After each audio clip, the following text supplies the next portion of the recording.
I'm a guitar builder on a journey. I am exploring the different techniques and processes used by other craftspeople, other artists and makers, and seeing what I can bring in from that to guitar building. Burn it.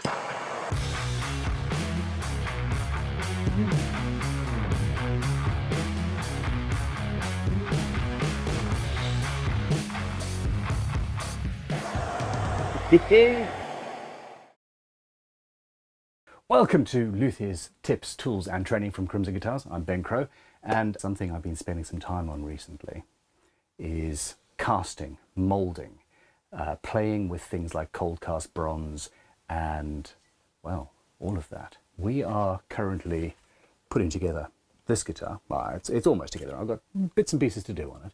And while I like these pickup surrounds, I keep on thinking, maybe we should make some cold cast aluminium or some cold cast bronze pickup surrounds to go on this. This guitar, by the way, is currently up on Daily Guitar Draw, and we've got a massive sale going on at Crimson Guitars. This instrument, for every £10 you spend in the sale, you get a free ticket to potentially win this instrument. So, well, that's worth checking out. Anyway, back to the fun stuff. I am going to take one of the timber pickup surrounds that we make at Crimson Guitars, also in the sale. I'm going to slightly customize this, make a mold, and then see what occurs. The surrounds on this are shallow, they're sort of satin chromed something. I like them, but I don't know. I want other options. Let's make a cold cast pickup surround and see what happens. Hell, by the time this video goes up, these should be a product on the website as well. Maybe? Yes. Check it out. Link in the description. I've gone through a load of different surrounds. I like the recesses on this thing. I like things being flush. It's also got a bit of a bevel and an interesting shape. But the guitar has some extreme bevels. So I'm going to carve some bevels into the front of this and then recess those and make a mold. And it's just a very simple process of using a hand plane. Although I've just realized that there's grain on the end of that, and I may snap that out, which would be sad. So potentially I have to put the bladed tool away and use an abrasive. It's often only when I push record that everything comes together in my mind and I realize what's actually happening, or potentially when the metal hits the wood. So I need something fairly delicate, and not only have we relaunched the larger fret end finishing file, or fret end beveling file, I suppose, which has always been a favourite. We've got a limited edition run of Paduke and walnut handles. These are the new handles that we've been working on at Crimson for a bunch of the tools. And yeah, for the duration of the sale, and only for the duration of this sale, this colourway is going to be available. But this isn't actually about advertising the damn sale. Sorry, guys.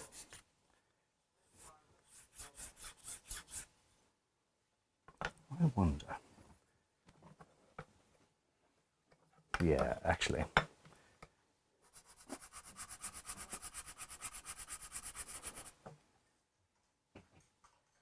Cool. Okay, that's the sides done.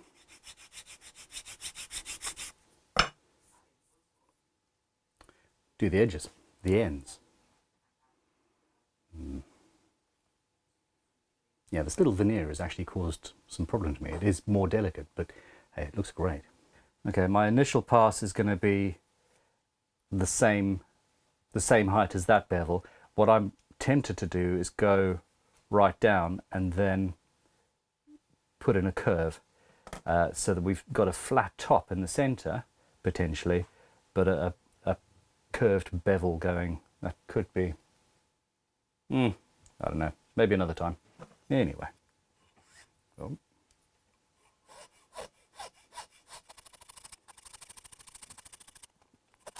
Okay, so I've gone quite a bit further down. It accentuates the bevels. And I now need to match on this side.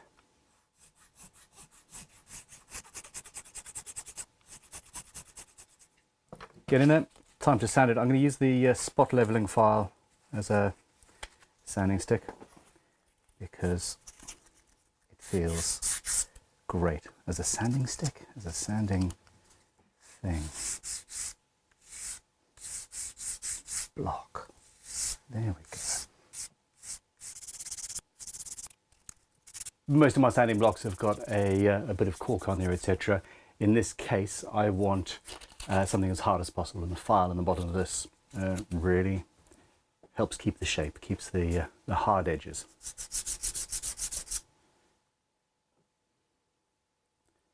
Yeah, I'm really happy with that.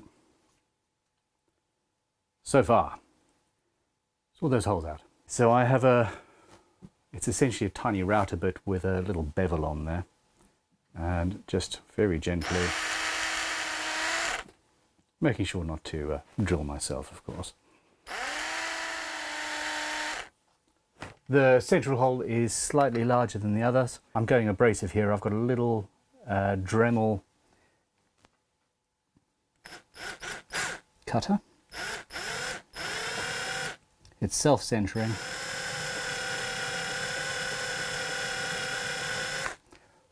And it's also creating the bottom of the hole where the screw sits. And there we go. Now to replicate it. I have glued the pattern to a chunk of Wenge and sprayed it with a mold release agent. Probably not necessary, but hey, better safe than having stuff stuck together that you don't want stuck together. The ebony and the maple looks great, doesn't it? Okay, I've got equal parts of a polyurethane silicone putty. This stuff is very quick drying, but it's also very thick. I might, if we're going to put this into production, I'm going to make a proper silicone mold that takes, 6 hours to cure. But for now, let's see what happens. Mix it together, and it cures incredibly quickly. Having the two colors shows you when it is properly mixed, which is good. Now, I do want, if at all possible, to have these holes absolutely filled. I'm going to push these in, poke it around with a toothpick or something like that, and then apply the rest. But I really do not have huge amounts of time.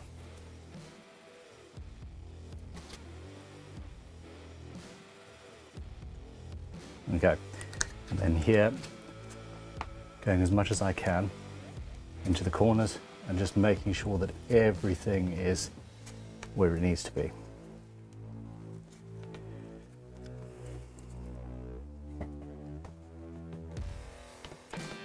Okay.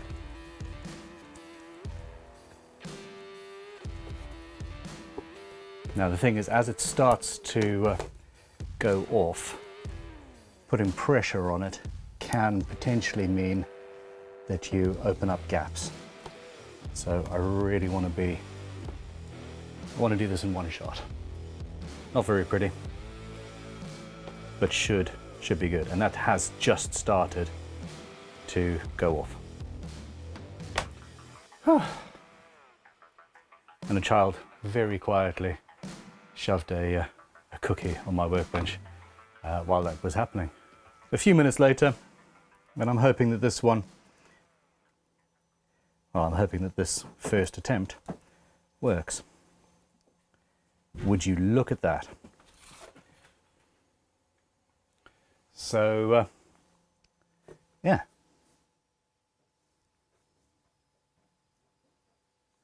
I'm just going to, with a scalpel, so I glued down the two edges, and I thought I'd done it there, but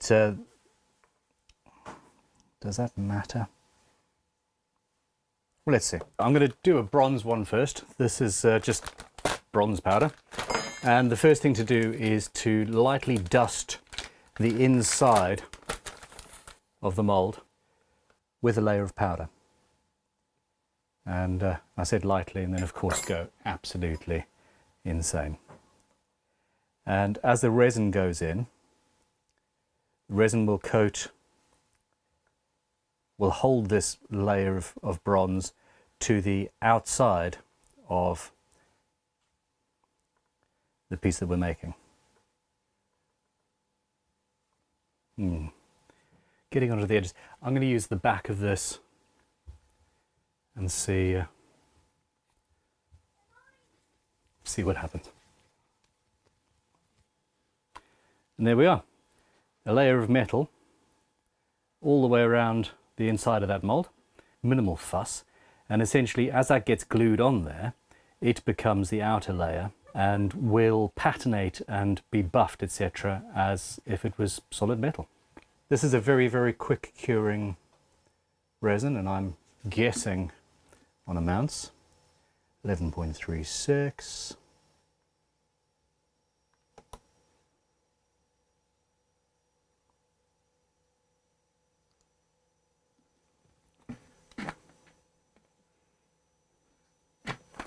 $11.75. Okay.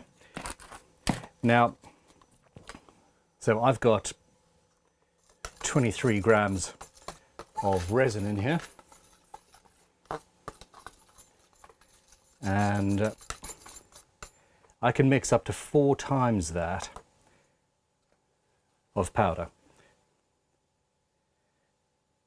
Now, technically, the internal powder isn't actually necessary because we have a layer of bronze on the outside.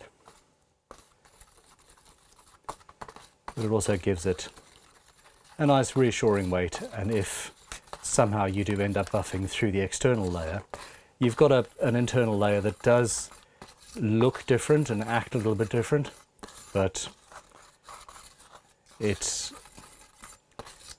is well worth doing.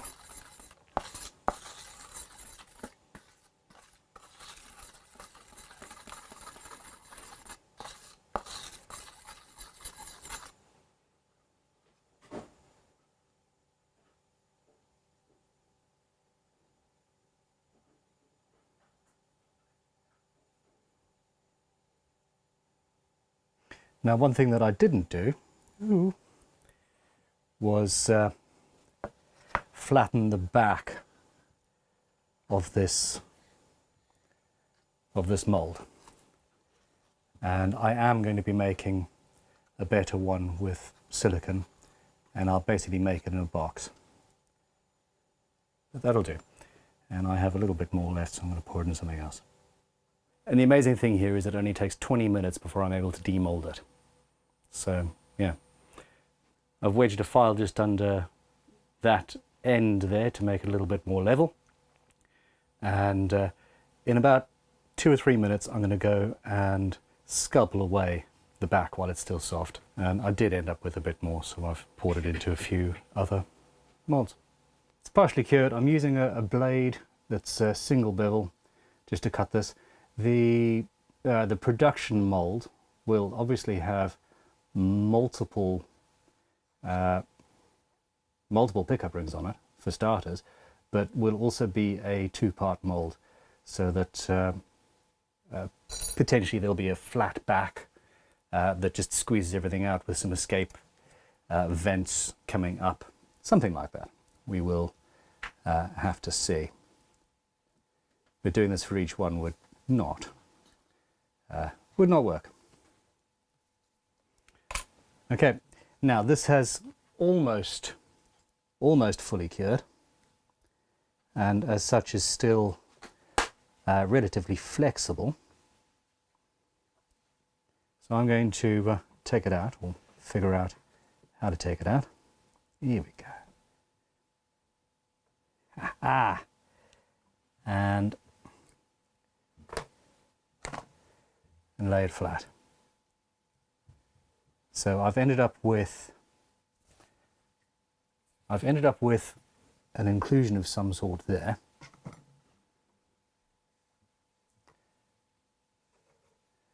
and there as well actually. So basically my mold is not perfect from where I wasn't using the silicone rubber, but I can over the next couple of days make a production mold and come up with something that absolutely does what I want it to, in cold cast bronze, aluminium, or even copper. So I'm going to leave this to cure for a minute, buff it up, and show you what the plan is. Okay, this is about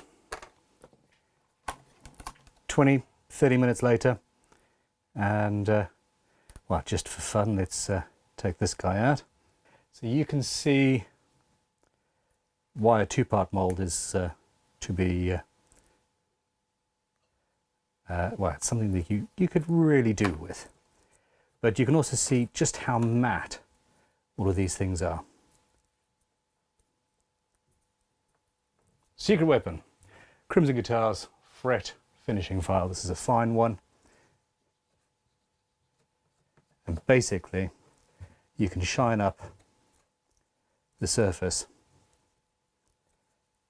and make it start to look like solid metal,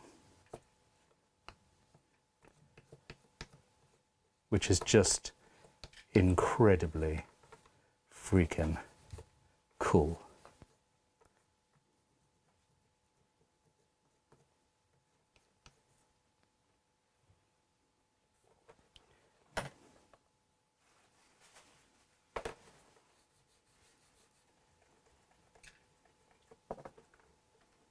That's the fine.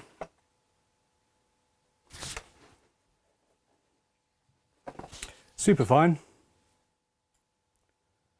Obviously, with this being a little bit coarse, we've got an antique kind of effect at the moment. But you can also use polish, like the Crimson Guitars Ultra Mega Versatile Multi-Use Guitar Polish.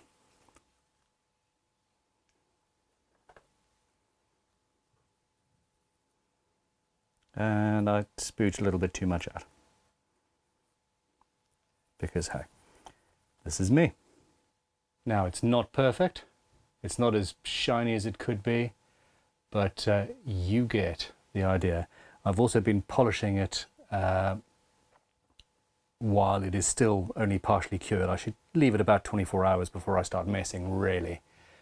So it's distorted a little bit, but this will end up being as strong and as stable as any, in fact more stronger and more stable. So, oh, there we go. That's basically how it starts. Brown, semi-matte, or if you really want to, you can just, you can actually go to a high gloss. I'm really happy. Really very, very happy. So here we go. The first test on a new product for Crimson, but also something that I would like to potentially put on this Elm guitar that somebody's going to win.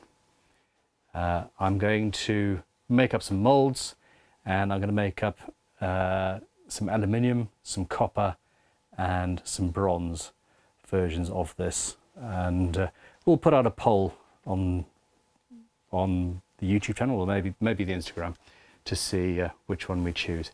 This is difficult to film. It doesn't like it from that side. The lighting here sucks. Oh, there we go. How's that? That's a bit better. So yeah, watch this space.